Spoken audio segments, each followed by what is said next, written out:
Bonjour à tous et bienvenue dans Délivrez-nous. Dans un instant, nous serons à la librairie du Labyrinthe en compagnie de Pierre Desbureaux. Il a été enseignant, professeur de lettres modernes à l'École normale d'Amiens. Depuis 1995, il consacre une partie de son temps libre à l'histoire sociale de la Picardie. Il a publié récemment aux éditions Librairie du Labyrinthe La pauvreté en Picardie de 1789 à 1936. On en parle tout de suite avec lui. Pierre Desbureaux, bonjour. Merci beaucoup de nous accorder cet entretien autour de la pauvreté en Picardie. Alors la première difficulté quand on s'attaque à un thème comme celui-là, c'est de donner une définition de la pauvreté. Quelle définition avez-vous retenue? Eh bien, la définition est assez compliquée parce que, comme j'avais des problèmes, je me suis reporté au dictionnaire. Et les dictionnaires ne donnent que des définitions un peu vagues. On sent la difficulté, c'est-à-dire... Alors, finalement, bon, on peut quand même résumer à peu près la chose comme ça. Il existe deux types de pauvreté. Une pauvreté absolue, c'est-à-dire la pauvreté de ceux qui n'arrivent pas à vivre, en fait, hein, qui ont faim, qui ont froid, etc. Alors ça, c'est un état assez facile à identifier. C'est un état extrême de misère, finalement. C'est la misère, oui, c'est même l'extrême misère, oui, on peut dire. Et ensuite, il y a quelque chose d'un peu plus compliqué, c'est la pauvreté relative. C'est-à-dire les gens survivent, mais dans quelles conditions? Alors la pauvreté, ce qui caractérise la pauvreté absolue, c'est qu'elle est toujours, elle ne varie pas beaucoup à travers le temps, hein, tandis que la pauvreté relative varie beaucoup. C'est-à-dire ce qui était considéré comme un état de vie très supportable au XVIIIe siècle, ça va apparaître comme une pauvreté tout à fait insupportable à notre époque. Bien sûr, c'est subjectif en fonction des voilà, autres. Voilà, c'est subjectif en fonction de l'époque, en fonction de la situation qu'on occupe dans la société, etc. D'accord. Vous écrivez, il est une caractéristique permanente de la catégorie des pauvres à travers l'histoire, c'est qu'ils ont disparu sans personnellement laisser de traces. Il n'y a pas de témoignage direct de la pauvreté. Je n'en ai pas trouvé. On parle beaucoup de la pauvreté et il y a des philanthropes, enfin des hommes politiques, etc., qui sont, les religieux par exemple aussi, qui sont beaucoup intéressés à la pauvreté. Mais ce n'étaient pas eux-mêmes des pauvres, en fait, en général.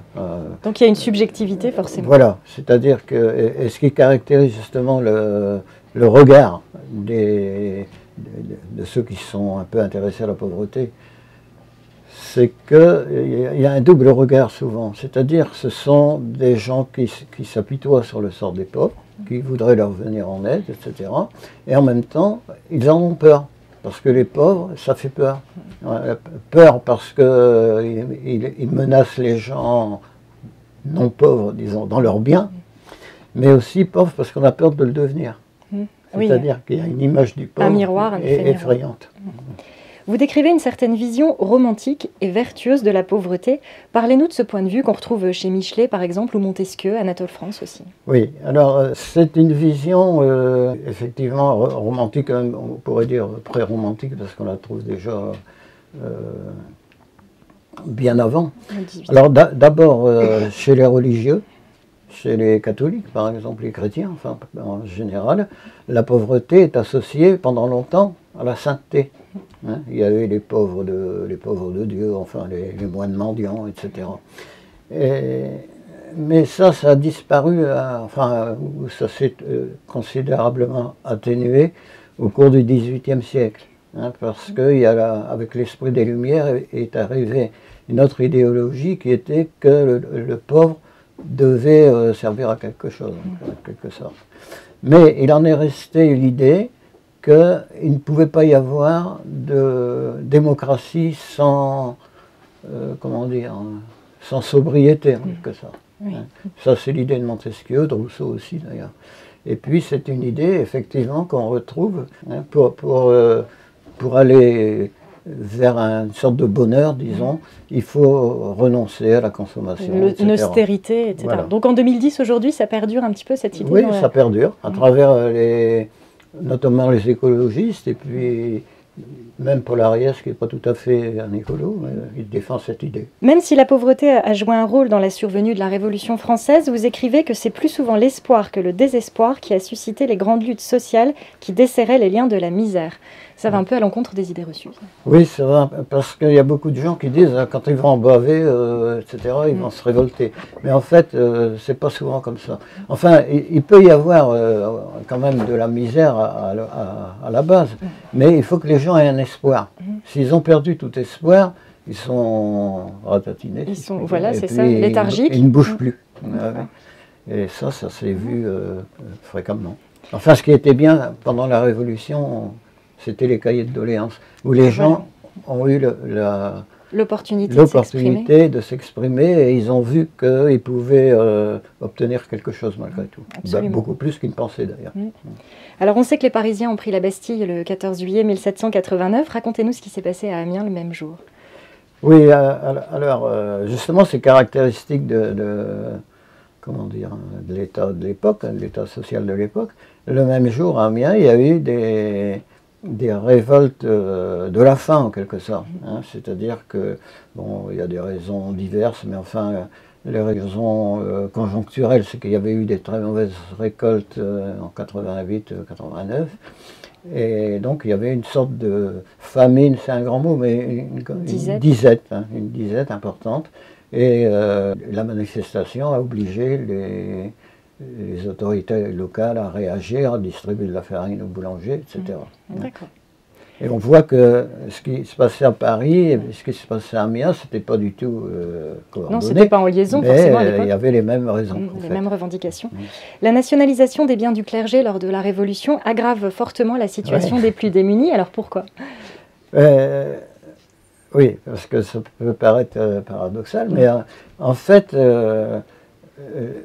l'Église avait un rôle social, c'est-à-dire qu'elle était en charge charge qu'elle assumait plus ou moins bien, bien sûr, hein, ce n'était pas l'idéal du tout, mais d'aider les pauvres ou d'aider les gens dans des conditions particulières, par exemple victimes d'un incendie, etc. Et le fait que les biens du clergé soient nationalisés, dans un premier temps, l'Église n'avait plus rien à leur donner, et d'autre part, les structures nouvelles n'étaient pas en place. Et donc il s'est passé des années, on peut dire, où il y a eu une aggravation de ce point de vue-là de la situation des pauvres. Dans les cahiers de doléances, on voit apparaître l'idée d'une assistance sociale généralisée qui relèverait de l'impôt et non de la charité. Ce sont déjà les prémices de l'État-providence qui va mettre des siècles. Oui, c'est ça. Alors, bien sûr, je viens de le dire, ça n'a pas été mis en place tout de suite, mais ce qui est important pendant la Révolution, c'est les idées qui sont mises en avant, les structures qui vont se mettre en place petit à petit. Mais je dis bien petit à petit, parce que par exemple, la CMU, par exemple, la couverture maladie universelle, ça date de quelques années. Hein, c'était déjà dans l'esprit de ce qui se passait pendant la Révolution. À cette époque-là. Alors vous expliquez comment la tentation des pouvoirs publics a souvent été d'éliminer les pauvres plutôt que la pauvreté. On peut évoquer les dépôts de mendicité au XIXe siècle. Les pauvres faisaient peur? Alors les pauvres faisaient peur. On les enfermait dans des dépôts de mendicité, mais il n'y avait pas de moyens, si bien que la plupart du temps, ils mouraient sinon de faim directement, de maladies, etc. Alors, bien sûr, aujourd'hui aussi les pauvres font peur, mais il y a quand même des structures. On n'est plus dans cet état-là, il y a quand même des structures. À l'époque, on les écartait de la société plutôt que d'essayer de régler les problèmes. Vous décrivez également les difficultés liées à la condition féminine dans ce livre. Expliquez-nous ce qui rendait les femmes particulièrement vulnérables par rapport aux autres populations dans les époques que vous avez étudiées. Oui, alors je prends l'époque par exemple de l'essor du mouvement ouvrier en 1800, autour de 1900, disons. Alors là, c'est une époque où les femmes sont allées au travail massivement, hein, surtout en Picardie, puisqu'en Picardie, on utilisait beaucoup le travail féminin dans le textile. Il y avait énormément d'usines à Amiens, par exemple, de confection, qui étaient uniquement... occupées par des femmes. Oui, le travail était uniquement effectué par des femmes. Dans les filatures, on utilisait aussi essentiellement les femmes et les enfants. on accordait aux femmes un salaire extrêmement faible. Déjà, le salaire masculin n'était pas très élevé, mais le salaire féminin, je crois, si je me souviens bien, il était de l'ordre de 40% inférieur à celui des hommes. Donc c'était énorme. Bon, puis la femme avait, comme, je ne dirais pas comme maintenant, je dirais plus que maintenant encore, la charge de la vie familiale. De la famille, etc. Alors après des journées de 12 heures, s'il fallait encore travailler à la maison, c'était vraiment insupportable. insupportable. Alors l'un des signes visibles de la pauvreté, c'est le logement insalubre. À la fin du 19e siècle, ce sont les patrons qui commencent à s'attaquer à ce problème, en rénovant des logements ou en créant des nouveaux. Mais vous mettez en doute leurs intentions, quand même. Oui, c'est-à-dire que, à mon avis, ce n'était pas tout à fait de la philanthropie. Alors, c'était essentiellement dû au fait que la classe ouvrière, à ses débuts, avait une tendance à bouger. C'est-à-dire, on n'était pas bien là, on prenait son sac, on allait plus loin, etc. Donc, c'était extrêmement nuisible pour le bon fonctionnement de l'industrie. Et donc, avec un peu de philanthropie quand même, ils y étaient poussés. C'est le paternalisme, c'est la grande époque. C'est ce qu'on appelle le paternalisme. Et ils ont construit quand même des milliers, on peut dire en Picardie, même dans le seul département de la Somme, des milliers de logements, ce qu'on appelait les cités ouvrières par exemple, ou les maisons amiénoises à Amiens. Donc c'était quand même une bonne chose de ce point de vue. Voilà, tout le monde s'y retrouvait finalement. Vous soulignez que la lutte contre la pauvreté a surtout été l'affaire des pauvres eux-mêmes. Le droit syndical est reconnu en France en 1884. Cette date marque un tournant dans la lutte contre la pauvreté, dans l'organisation de cette lutte. Oui, je crois, parce qu'il y a eu des... On voit qu'à partir du début du XXe siècle, il y a eu des acquis importants, aussi bien pour la limitation du temps de travail que pour les augmentations de salaire, etc. C'est à partir du moment où les ouvriers ont pu se syndiquer qu'ils ont eu une force, en fait. Bien sûr. Dans les années 30, la France est en crise, le chômage explose, le Front populaire arrive au pouvoir et signe les accords de Matignon. Et c'est à ce moment-là que les Picards se mettent en grève, un peu à contretemps des autres régions. On imagine toujours, enfin pas toujours, mais on pense souvent que c'est à la suite de grandes grèves, etc., que le Front populaire a existé. En fait, c'est à la suite de l'arrivée au pouvoir du Front populaire, parce que ce pouvoir est arrivé, à cause d'un fonctionnement des institutions, il est arrivé tard. C'est-à-dire, il est arrivé peut-être à peu près un mois après les élections. Et donc, il y a eu une impatience qui a déclenché des grèves. Et puis, dans la région parisienne, etc. Et puis en Picardie, surtout, après l'arrivée au pouvoir. Parce que on n'y croyait sans doute pas au départ. Et puis il y avait une volonté de maintenir une pression. Le patronat agricole notamment résiste farouchement aux mesures qui sont prises par le Front populaire. Il est obligé de marquer une pause à ce moment-là, le pouvoir dans les réformes sociales. Oui, le patronat agricole, effectivement, résistait d'autant mieux qu'il n'était pas confronté à des masses ouvrières.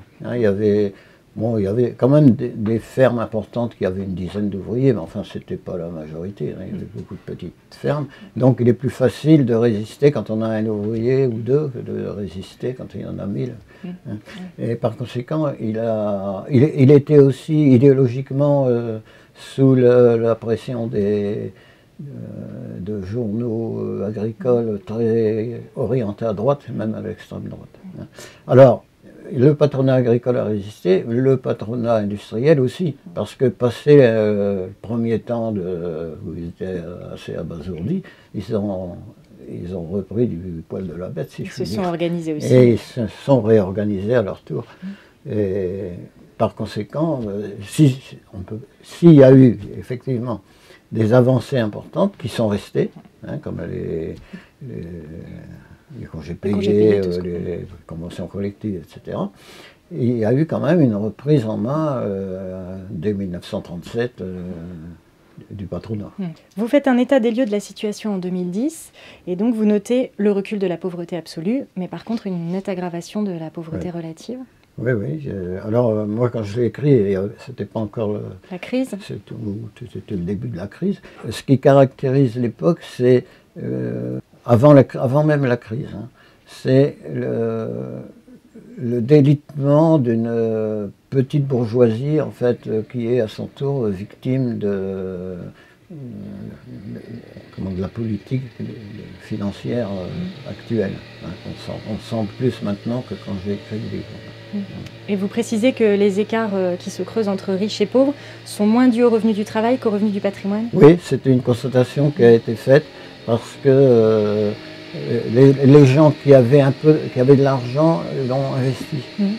L'ont investi, pas forcément dans les gros investissements, mais je ne sais pas, moi, il y a des profs, des gens comme ça, qui ont acheté une maison pour la louer, ils ont amélioré leur situation, leurs revenus. Ils ont essayé d'améliorer leurs revenus en investissant en particulier dans l'immobilier. D'accord. Vous pensez que dans un contexte de mondialisation et actuellement de crise internationale financière, le rôle de l'État français est encore important, qu'il a toujours un rôle majeur à jouer? Le rôle de l'État est important, oui. C'est-à-dire que si l'État se met au service des grandes entités financières, bon, il aura un rôle important, mais néfaste. Mais il pourrait avoir un rôle de ce qu'on a appelé l'État-providence, c'était quand même quelque chose de positif. Il pourrait avoir ce rôle-là, il ne faut pas qu'il fasse le contraire. Très bien, merci beaucoup Pierre Desbureaux d'avoir fait cet entretien et à bientôt. Il existe à Amiens une académie des sciences, lettres et arts depuis 1750, le saviez-vous? Regardez tout de suite notre reportage. C'est dans le pavillon sud de la bibliothèque Louis Aragon que les membres de l'Académie des sciences, lettres et arts d'Amiens se réunissent chaque mois. Alors l'Académie d'Amiens a été créée en 1750 grâce à Jean-Baptiste Gresset, poète et dramaturge amiénois, qui était très ami du duc de Chaulnes, à l'époque gouverneur de la province de Picardie, et je pense que l'un a dû aider l'autre et l'autre a dû aider l'un. Et donc l'Académie est née comme ça en 1750. Elle fait partie actuellement des 31 académies de province qui ont comme critère, entre autres, le fait d'avoir été créées avant la Révolution française. La vie de l'Académie est scandée d'abord par des séances mensuelles qui ont lieu généralement le 3e lundi de chaque mois. Au cours de cette séance, un académicien propose une conférence sur un thème de son choix et un travail de recherche qu'il a effectué. Et puis nous avons des séances publiques, donc ouvertes à tous, entrée gratuite, qui ont lieu généralement fin janvier, c'est la séance annuelle publique. Et ensuite, c'est au cours de réception solennelle des nouveaux académiciens qui doivent prononcer leur discours dit de remerciement. Et le parrain ensuite prononce son discours de réponse. Et cette séance est également publique et ouverte à tous. Il y a 2 sujets qu'on n'aborde jamais à l'Académie, par tradition, et peut-être même, est-ce dans les statuts, il faudrait que je vérifie, c'est la politique et la religion. Ce sont les 2 thèmes qu'on n'aborde pas. Pour entrer à l'Académie, on y entre par cooptation. C'est-à-dire que 8 personnes vont voter à la commission d'admission sur un nom qui aura été présenté par un rapporteur et qui lui-même aura recueilli 8 signatures favorables à cette admission. Et depuis 1835, l'Académie publie ses mémoires, c'est-à-dire que ces mémoires regroupent tous les travaux de recherche qu'ont fait les académiciens au cours des années précédentes. Nous venons de publier le tome 76 de nos mémoires, qui couvre 2008 et 2007.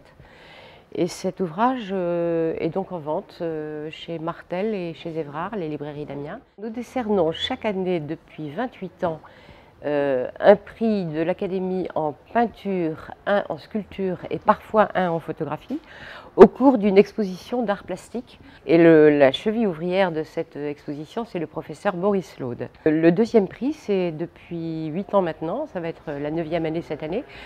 C'est un prix musical qui est attribué à un jeune élève du conservatoire. Donc les lauréats sont sélectionnés par le conservatoire dans un premier temps. Et puis au cours d'une grande soirée prestigieuse, les lauréats se produisent chacun dans des œuvres de leur choix et avec leur instrument de prédilection. Et ensuite, en 2e partie, nous avons un invité d'honneur qui se produit avec l'orchestre du conservatoire. Et en fin de séance, nous remettons le grand prix au lauréat ou à la lauréate. Aujourd'hui, là, dans cette séance privée, en début de séance privée, nous allons recevoir la lauréate Diane Segar, qui a reçu le Grand Prix de l'Académie l'an dernier.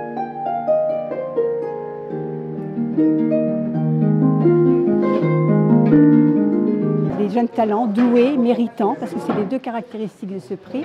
On les aide pour reprendre la tradition de l'Académie, autrefois, qui donnait des bourses d'études à des étudiants, enfin à des étudiants artistes. Ils allaient d'ailleurs à Rome, etc., pour suivre leurs études.